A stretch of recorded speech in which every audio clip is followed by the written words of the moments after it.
Radioactive, information, action.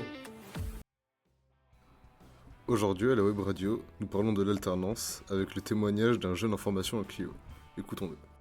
Bonjour. Bonjour, Tu peux te présenter s'il te plaît, ainsi que ta formation et ton entreprise. je m'appelle Félix Chaumont, j'ai actuellement 25 ans. J'ai eu un parcours scolaire un peu différent et assez long, c'est-à-dire que j'ai commencé avec l'obtention d'un bac STI 2D, donc sciences et techniques de l'industrie et du développement durable en option énergie-environnement. J'ai suivi par une année de PACES, qui est la première année de médecine, qui ne me plaisait pas, le format n'était pas adapté à moi, on va dire. Donc j'ai poursuivi ensuite par une licence STAPS, qui est une faculté de sport en option entraînement sportif. La finalité ne me plaisait pas une fois engagé et du coup j'ai décidé de quitter STAPS pour rechercher une nouvelle école. Donc j'ai fait une année de césure où j'ai travaillé dans une industrie et après ça je me suis engagé dans Clio, donc qui est qualité logistique industrielle et organisation. Donc c'est une formation qui vise au métier industriel comme son nom l'indique, donc sur différents domaines. Donc on voit tous les métiers qui sont dans l'industrie et autour de la production. Je suis actuellement dans une entreprise en alternance, donc qui est New Waves,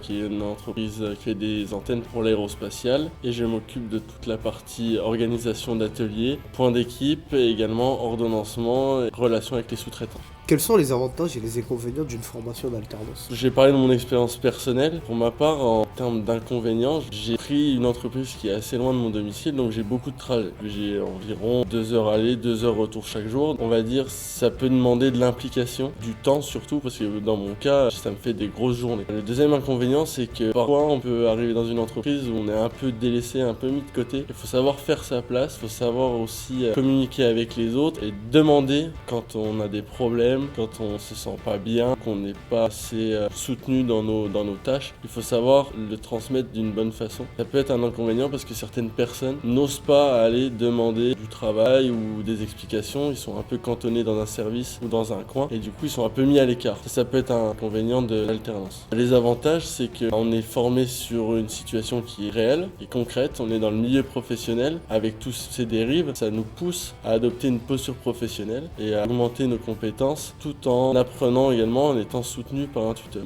Pour moi, c'est ça les gros avantages de l'alternance. A-t-il été difficile de trouver l'entreprise? Alors honnêtement non, parce que dans notre IUT, on a des propositions d'alternance et j'ai répondu à cette offre-là. S'en est suivi un entretien en visio avec la RH du groupe et mon futur tuteur. Et à la suite de ça, on m'a donné une réponse qui était pour le coup positive et du coup, pour ma part, je n'ai pas eu de problème à trouver d'entreprise. Après, je sais que certaines personnes ont des recherches qui sont beaucoup plus longues en fonction du secteur qu'ils souhaitent ou de la localisation. Et quels sont tes projets après l'obtention de ton diplôme? Après l'obtention de mon bachelor, je souhaite soit continuer sur un master. J'ai pas encore d'idée précise sur le master, ce serait soit orienté production ou supply chain, ou alors une école d'ingénieur en option génie industriel.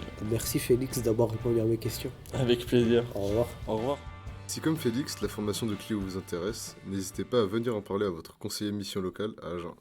Radioactive, le savoir c'est le pouvoir.